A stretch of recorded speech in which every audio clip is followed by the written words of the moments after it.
Hello, I'm Scott Boylan. I teach 7th and 8th grade at Decorah Middle School in Decorah, Iowa. I'm going to talk today a little bit about how to create more engaged, more empathetic, and more collaborative students using a variety of techniques and um, forms of delivery. So I'm going to start this out with a question, or to have you think about the concept of our theory of gravity. So when we think about gravity, we have preconceived ideas in our head that revolve around the theory of gravity that has been passed down to us by science. And along with that, we have beliefs about what that means when an object is dropped. So I want you to think about what happens if we have an object and we drop it. What do we know, or do you know, is going to happen? What do you believe is going to happen? And then I'm going to show you a demonstration. So my demonstration involves a glass jar that is full of beads. I'm going to show you that now, and I'm going to explain a couple of things about it. So here is the jar. It's full of beads. Those beads are all one continuous strand. If you can see that. So there's one continuous strand of beads in this jar. If you look at this jar, you see a bunch of beads together. They're regular party beads, or regular parade style beads. And I want you to think now about what would happen if I took these beads and I pulled, on the end and then let it just drop over the edge. So if I drop those beads, what does your concept of gravity tell you is going to happen? So I want you to predict what you think will happen, and then what evidence you might be able to collect as you observe, because I'm going to show you what does happen, and I want you to continue to think about why this happens and what this means to your concept of gravity, or our collective concept of gravity. So here goes. I'm going to drop this over the edge. Again, I want you to observe what actually happens to this chain of beads. Okay, a little countdown. 3, 2, 1, go.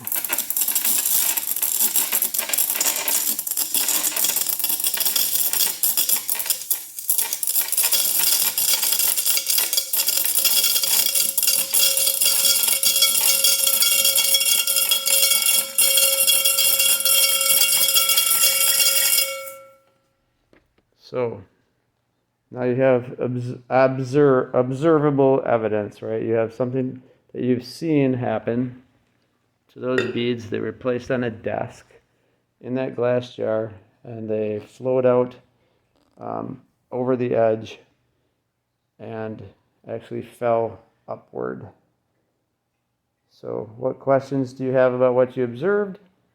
And how might that change or alter your concept or your understanding of gravity?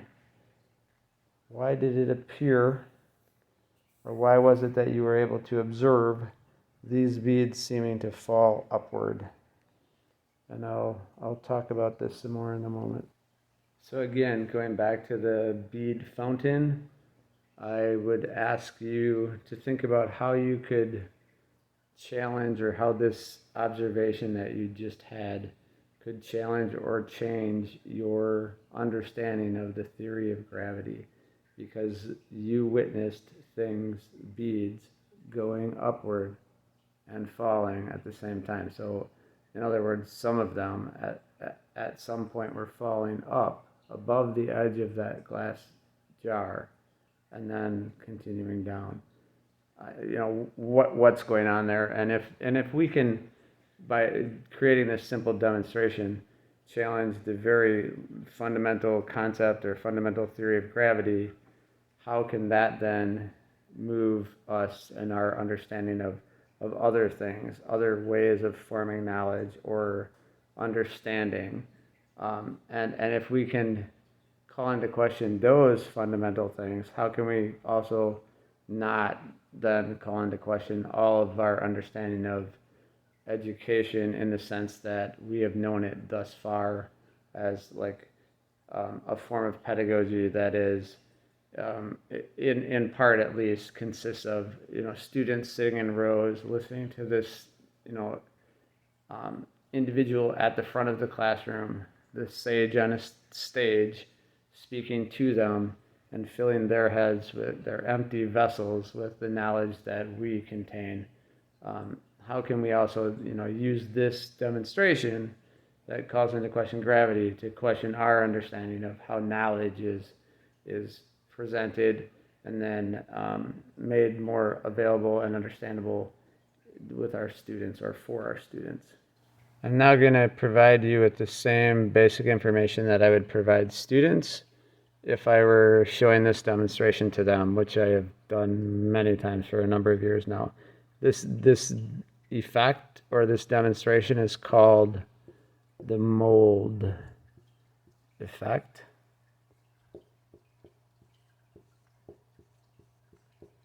And if you want to, you can Google it. It's a physics problem that has been looked at by the physics department at Cambridge. So a very interesting problem, one with a very complicated and complex answer. Next, I'm going to take you on a bit of a jump from the bead fountain problem, and much in the same way that I would with my students. I'm not going to provide you with the answer. I'm going to leave you to think about it and to see if you can come up with an answer to this problem as far as the physics goes.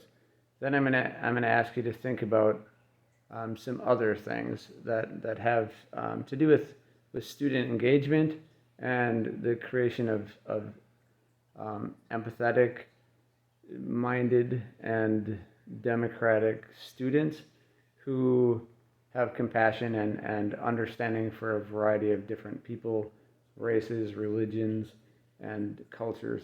One way that I've gone about doing that or working on that with my students over at least 10 years now has been to use the internet and to use Zoom and previously Skype and other forms of blogging to have my students be in contact with students from various places, backgrounds, and experts from various places and backgrounds. One of the most recent examples of that I will show you a little snippet of is an interview. This part is presentation from a woman from Ukraine who I was able to get a hold of and who Zoomed with my students just 2 weeks ago. So here's a tiny bit of that. And the border. This is Kyiv. By the way, this is Chernihiv. This is Chernihiv, where my parents-in-law are from. So they are very close to the border.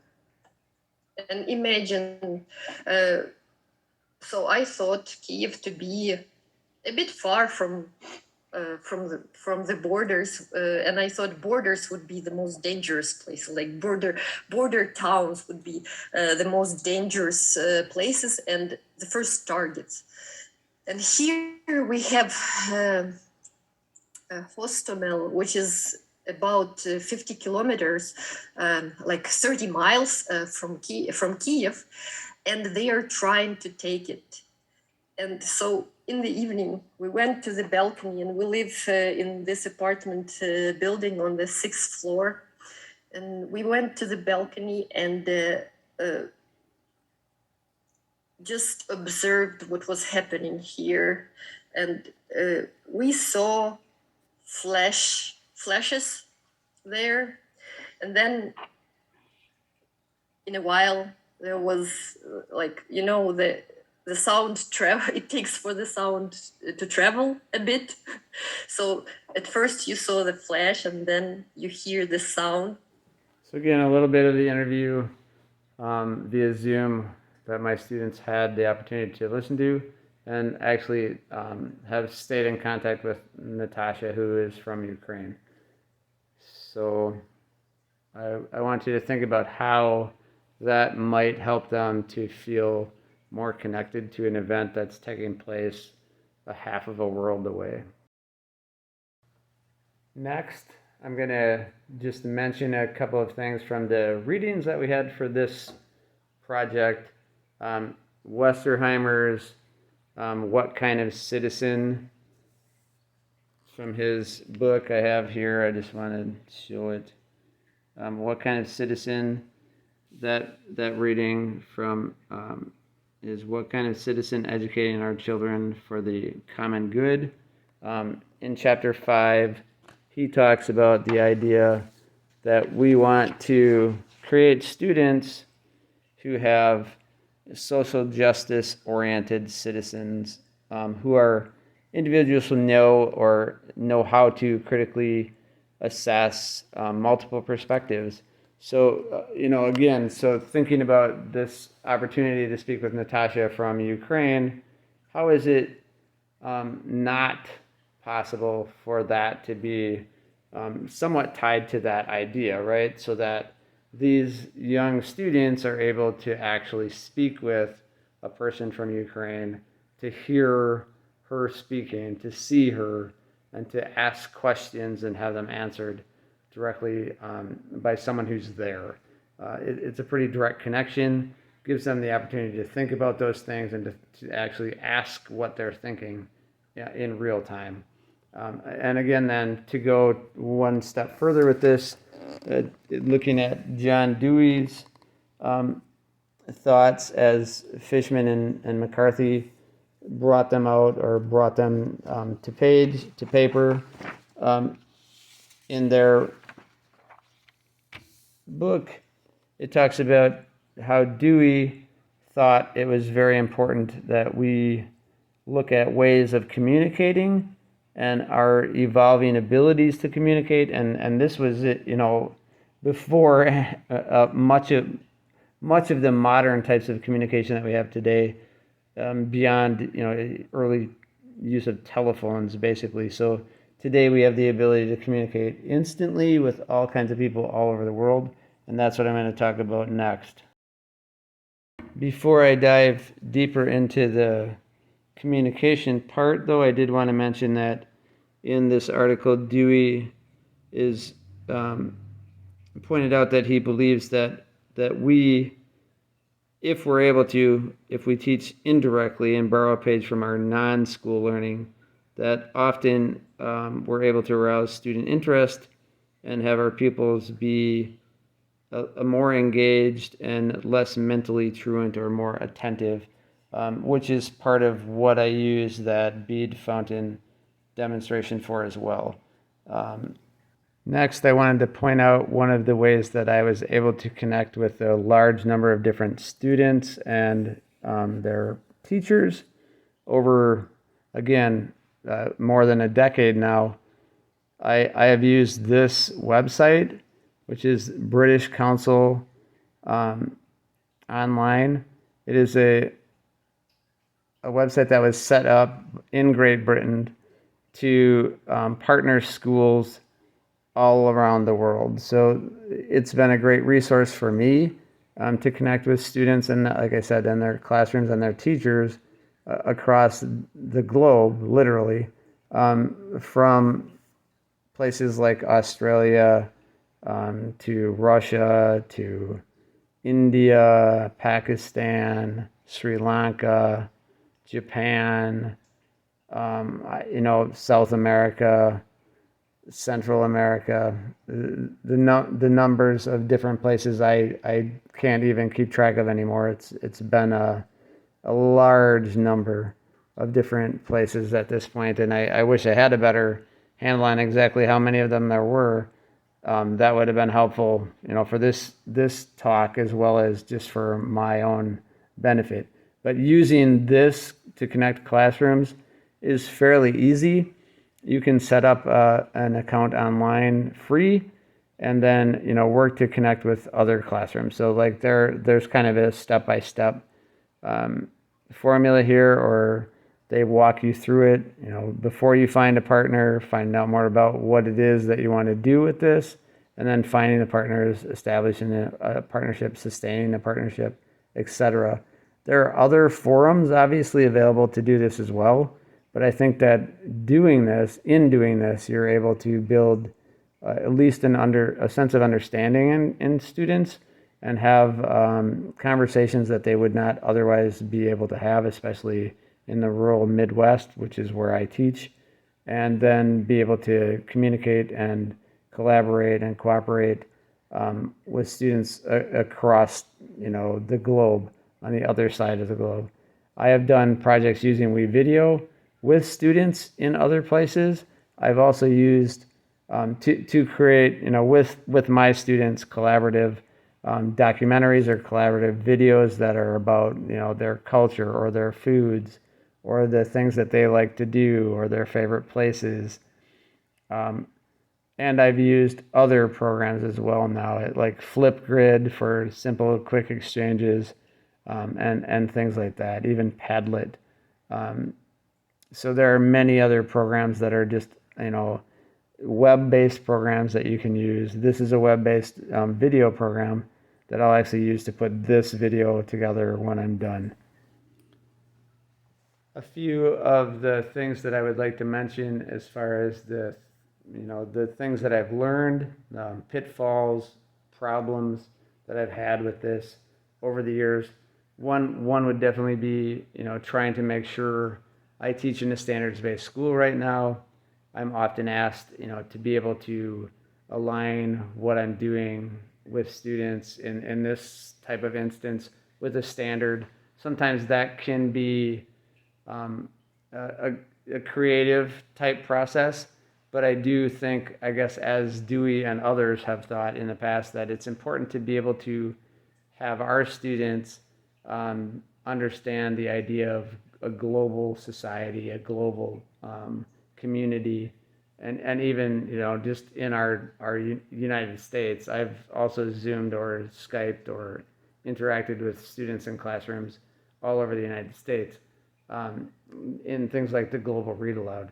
So I guess there's just so many advantages to this that I think that it's worth the effort to try and utilize the tools that we have in front of us. Pitfalls have been things like, relying on other teachers in other places to do things, and sometimes they have not done them. That can be kind of a difficult situation to navigate.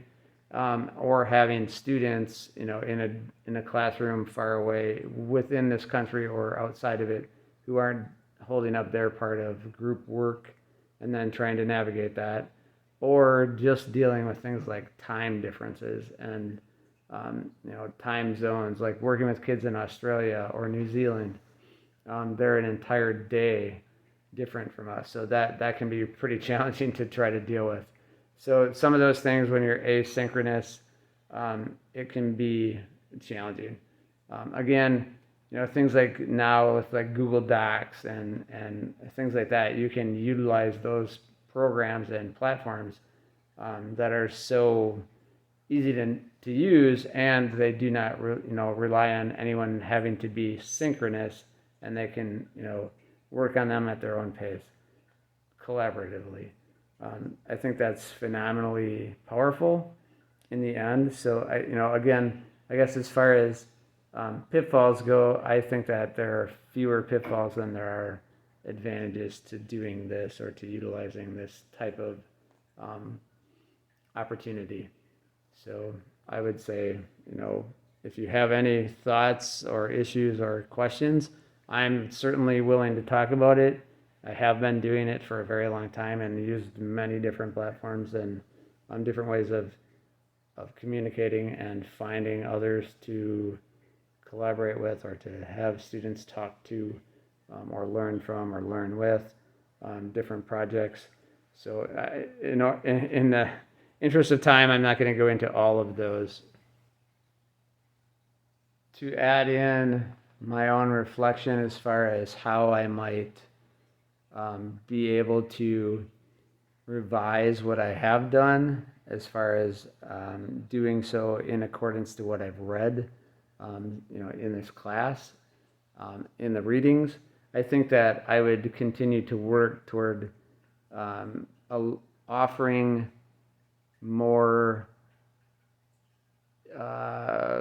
suggestions or ways that students are able to think more critically about what situations the people that we're communicating with may be dealing with beyond what my students have to deal with.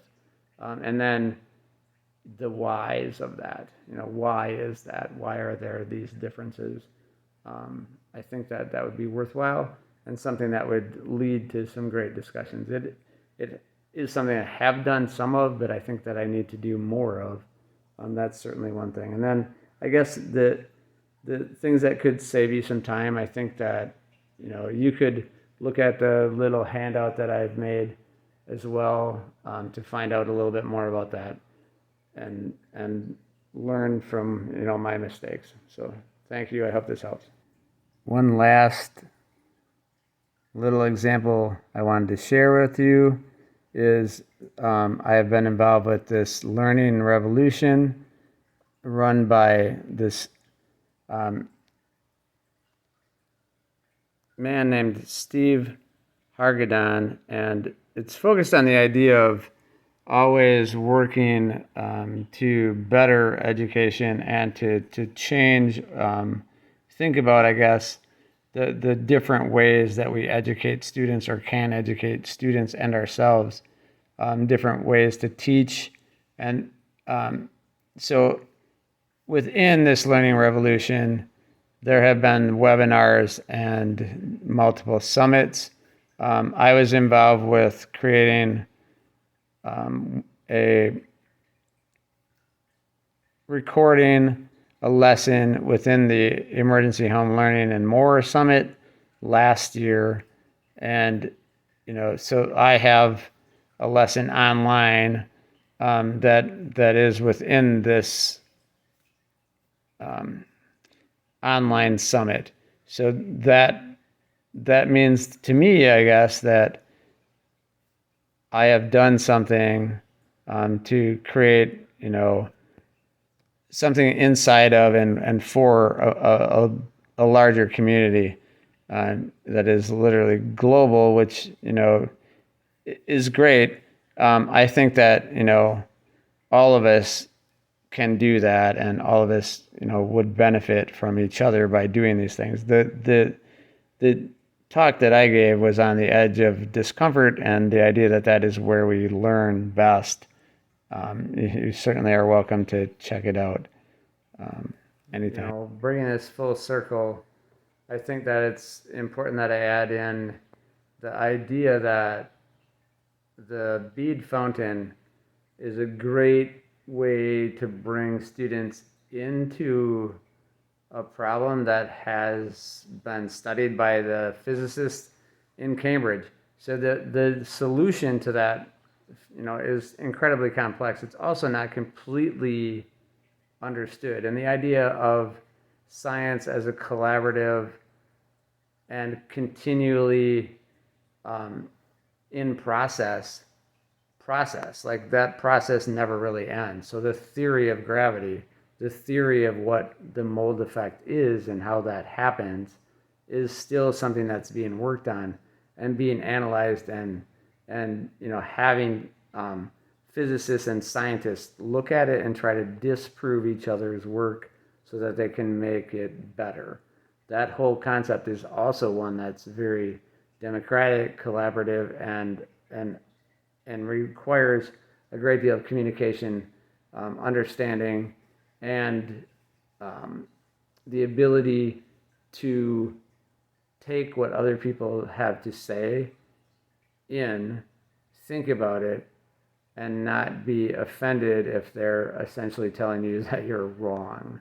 That's a super important skill for kids too, and one that takes some time to develop.